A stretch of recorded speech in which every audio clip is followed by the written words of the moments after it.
ایسا مریض جس کو دل کے دھڑکنے کی مستقل بیماری ہو اور جس کا تعلق عموماً معدے سے ہوتا ہے، اس میں ایکونائٹ بہت اچھی ہے۔ کئی دفعہ معدے میں ہواؤں کی وجہ سے اور اعصابی کمزوری کی وجہ سے ایک آدمی کا دل بہت دھڑکتا ہے، اس کی دھڑکن میں شدت پائی جاتی ہے، سر رکھتا ہے سرانے پہ تو دھک دھک کی آوازیں آتی ہیں اور نیند بھی نہیں آتی۔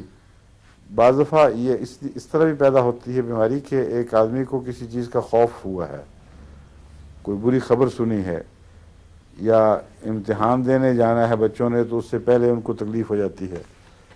یا اور کوئی ایسا ابتلا درپیش ہو تو اس سے دل کی دھڑکن تیز ہو جاتی ہے اور اس میں شدت پائی جاتی ہے۔ اس میں ایکونائٹ 30 یا 200 میں بھی بہت مفید ہے، وہ اس کو کنٹرول میں لاتی ہے اور